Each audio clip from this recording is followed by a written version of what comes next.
Good morning and happy Sunday. We're going to continue this Thanksgiving season with our talks about gratitude. Last week we discussed fundamental gratitude. This week we're going to be talking about gratitude's nemesis, the Grumble. There's a movie series from the 1990s that is about two men. I'm going to give you a few descriptive words, and I want to see if you can name the movies. Complaining, negativity, intolerance, uncompromising, griping, fussiness, grumpiness. What movie series has characters known for these magnetic characteristics? Anyone know? You probably guessed it. Grumpy old men and grumpier old men. One of the reasons these movies were so well received was because, as Hollywood does so well, they allowed us to witness these main characters, Walter Matthau and John Lemon, get away with exaggerated attitudes and behaviors on the premises of grumpiness. Because these characters were able to express their irritability through comedy, the movies became an audience favorite. However, if we were to practice these attitudes off-screen, we would probably be far from anyone's favorite, because in reality, nobody likes to spend time with a complainer, a grumbler, a grumpy old man. Just ask my girls. Studies have shown that few things are more detrimental to your health than a bad attitude. Because our attitude begins with our mindset, if our perspective is stuck in the muck of negativity, our body, behaviors, mental and emotional, and even physical health will begin to take on a posture of negativity. Many of you know I struggled last week, feeling like some of the cruel attitudes and behaviors I dislike in others started to come from me. When we allow ourselves to engage in negativity, we start to absorb the worst we see in others, and we actually start to become those things. As my attitude shifted to that dark place, that posture of negativity took over. Noticing this, I knew I needed to make some changes. I decided I was going to take a breather from social media and to remove some apps from my phone. And what a reality check it was. I was surprised all the extra time that I had to refocus on positive things and to make a shift in my attitude. I started pulling out things that I've collected for my vision board over the years. Among the collection were pictures, trinkets, memorabilia, and I did find a quote in there from Charles R. Swindoll that read the following: "The longer I live, the more I realize the impact of attitude on life. Attitude, to me, is more important than facts. It's more important than the past, than education, than money, than circumstances, than failures, than successes, than what other people think, than what other people do. It is much more important than your appearance, giftedness, or skill. It will make or break a company, a church, a home.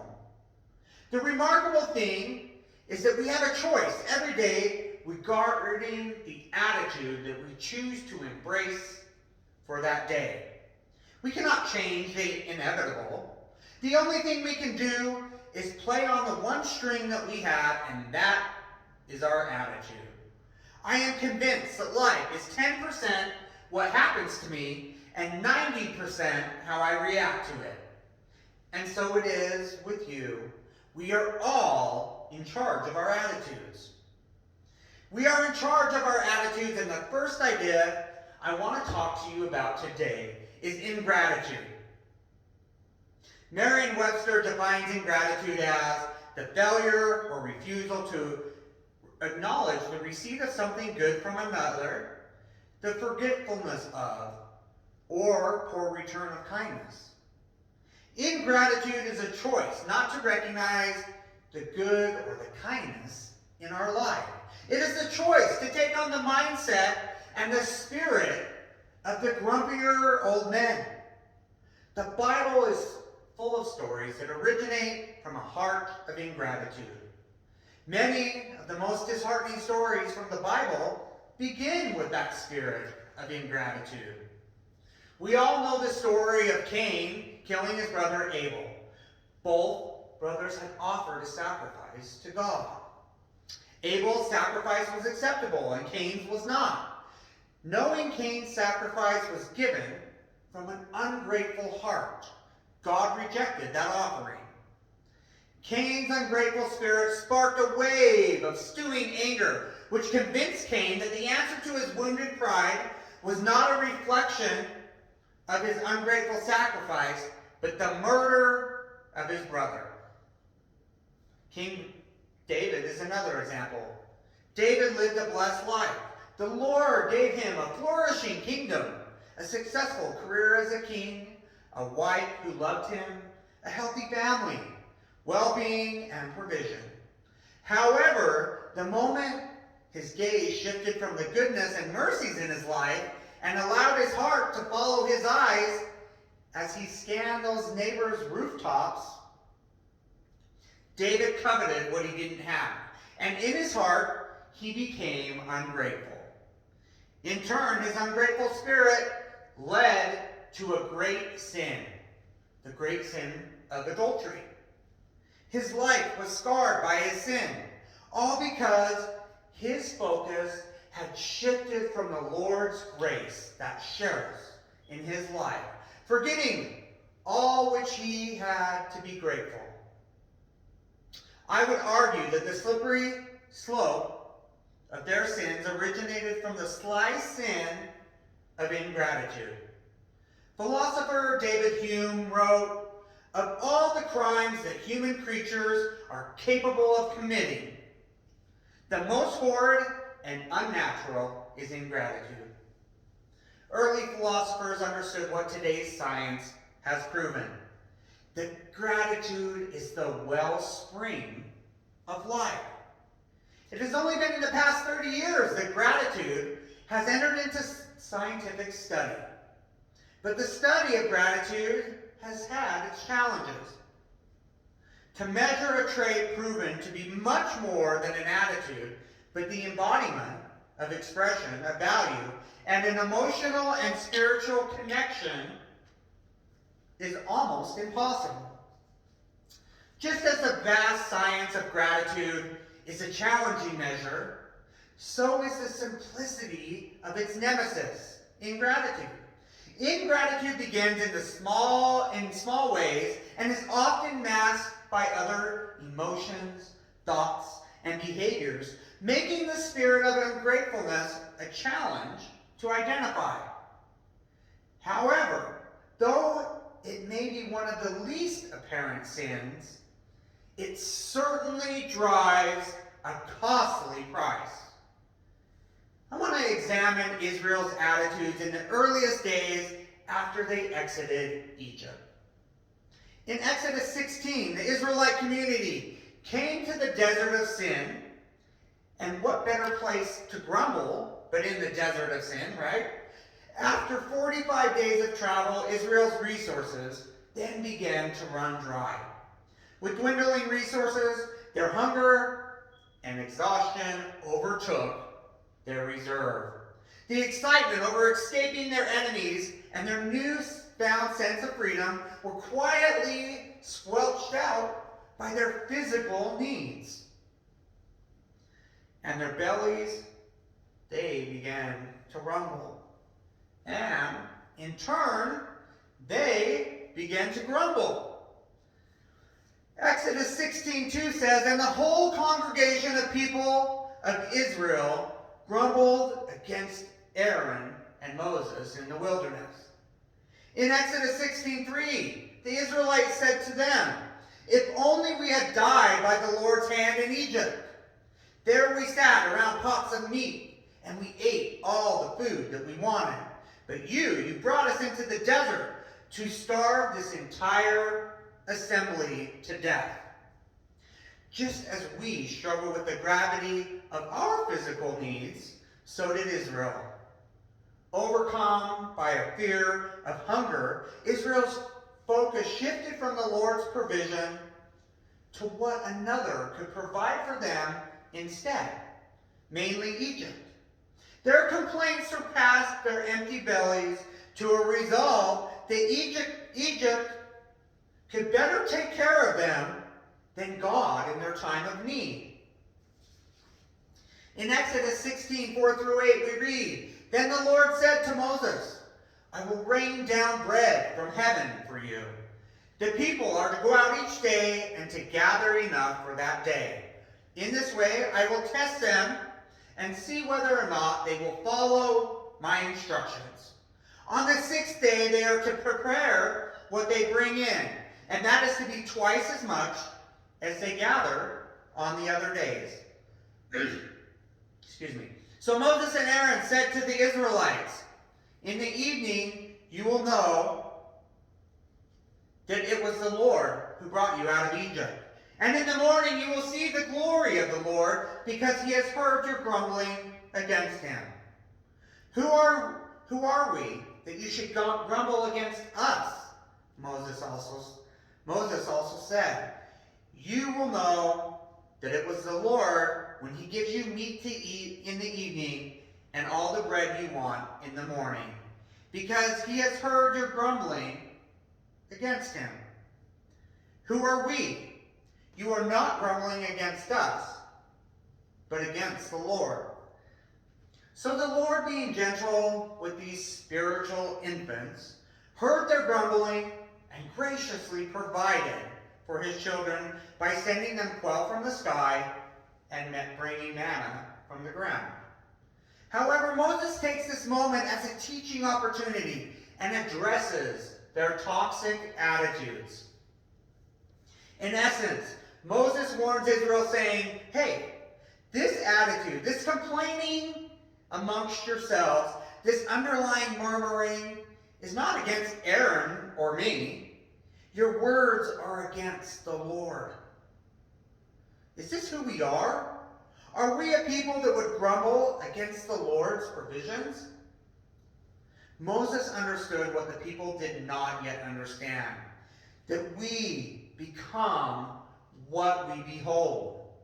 If we behold anger, we become an angry people. If we behold envy, we become beholden to jealousy.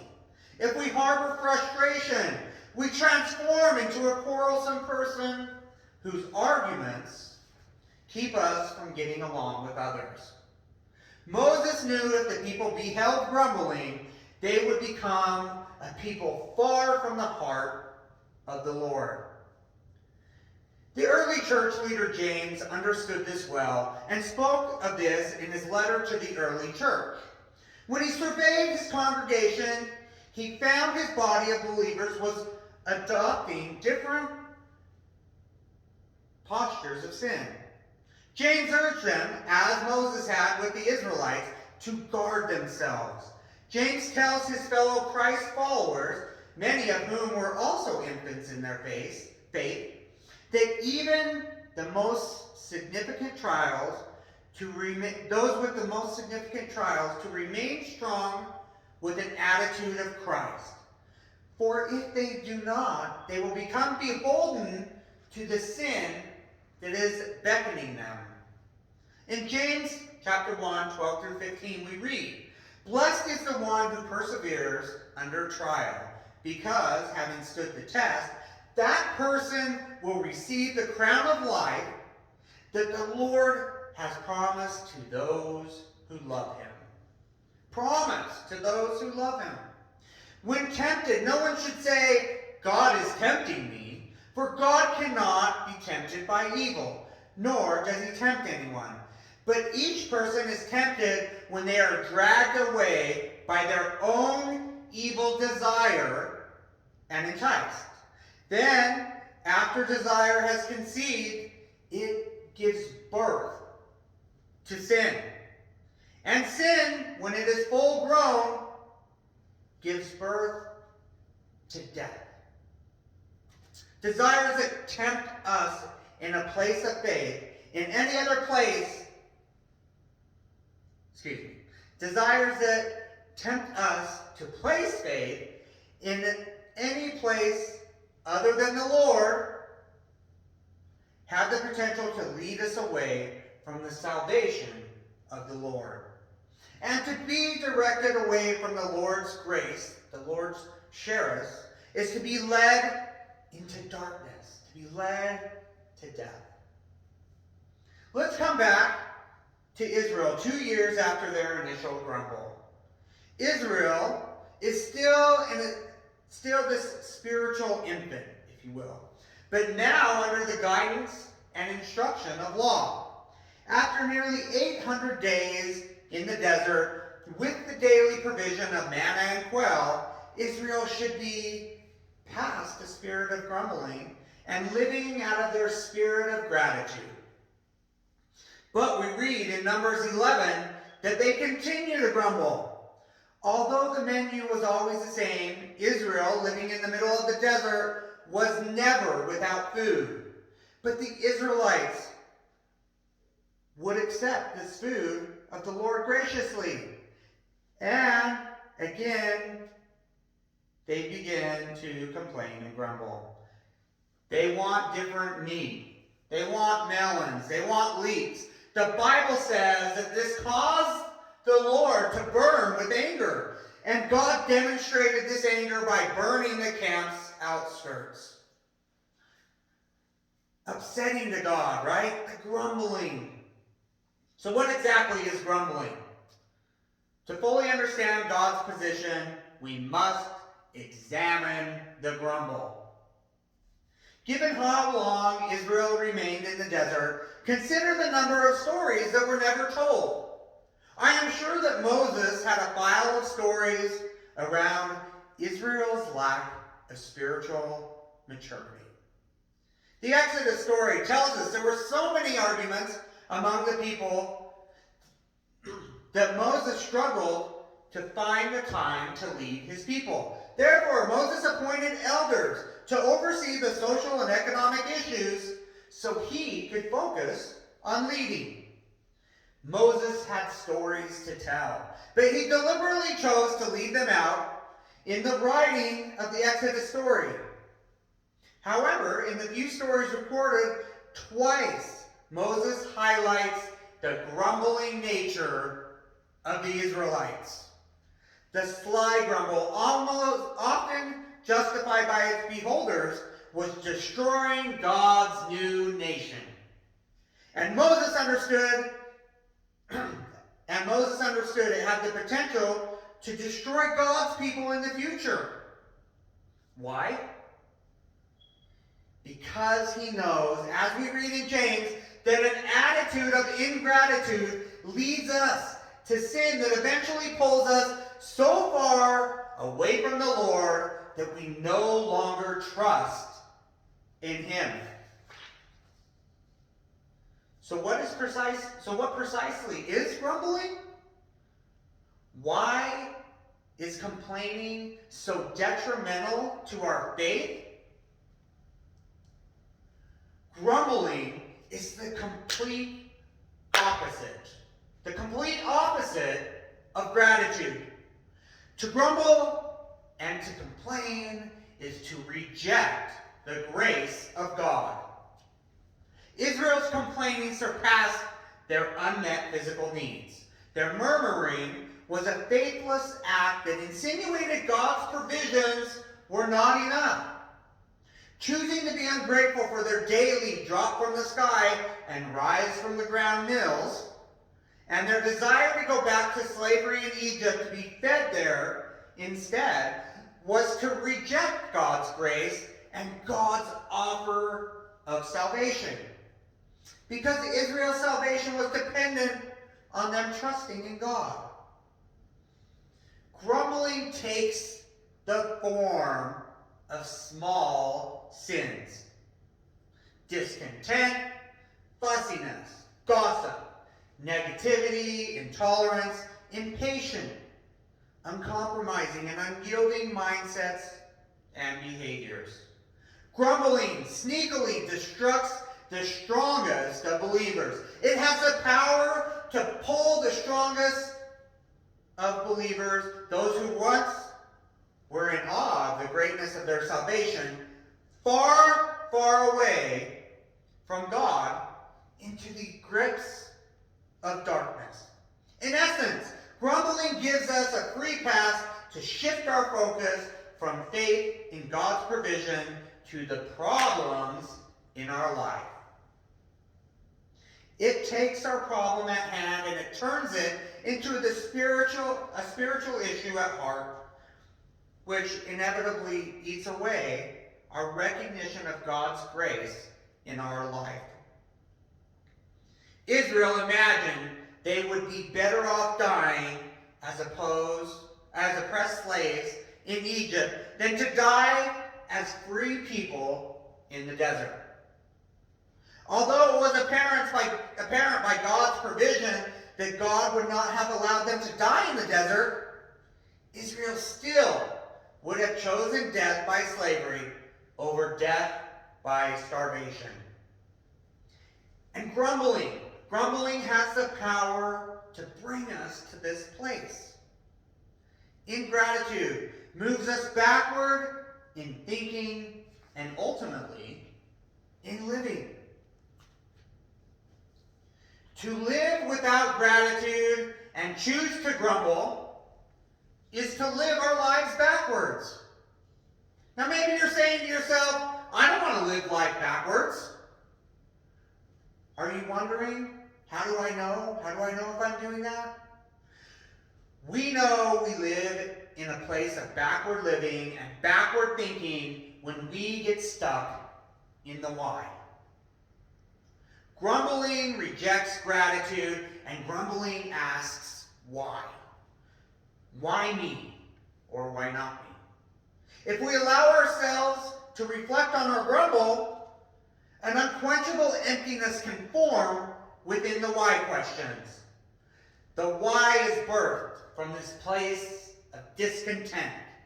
And this discontent births from a posture of ingratitude. We have chosen to remain in a thought process that says, this is not enough. This is not what I wanted. This is not how things are supposed to be. There has got to be something better than what I have. Why me? This is grumbling. I don't want any more manna. I want pastries. I'm tired of quail. I want steak. Medium rare. Ask yourself, is there a sense of discontent in your soul? Do you find yourself stuck in the why? Closely start to examine your thoughts, attitudes, and words, and ask yourself, where do I grumble? Am I complaining a lot? Do I look at my life and say, this is not enough? Or am I living in a state of, I want, I wish, I once had, I miss? Do I look at others' lives longingly and wish that I had their experience, their provisions, their spouse, their children, their house, their jobs, their friends? Do we? These grumbles that take the form of questions, murmurs under our breath, thoughts crossing our minds, which at times seep out in our conversations, are in actuality what the Bible refers to as a spirit of ingratitude. A grumbling heart is the antithesis of a grateful heart. As you go out into the world, remember, grumbling does not have a final say. If you're like me, this is going to take some work. It's going to take a lot of work, hard work, right? God's grace surpasses the grumble. God's grace to forgive and to answer to our ingratitude does not require a movement of mountains. You can begin to push that needle forward and start practicing gratitude in your lives right now. Ask yourself, how can you move the needle forward in your life this week? Does it include a gratitude practice? And if you're like me and you get stuck in the why, is it because you need to release something to the Lord? Do you grumble in your spirit? Have you taken on a posture of ingratitude? How can you replace that with a mindset of gratitude? The beauty of the gospel of grace is just that. It is a freedom based on grace. You do not have to earn your way into a spirit and posture of gratitude. You can receive grace at any time and choose to live in it. Practicing gratitude, accepting and expressing God's grace can begin right now. So what are we waiting for? As someone grateful for the lessons that God puts in my life, I say thank you for Jesus Christ, our rock, our salvation, our teacher. And in his name, amen.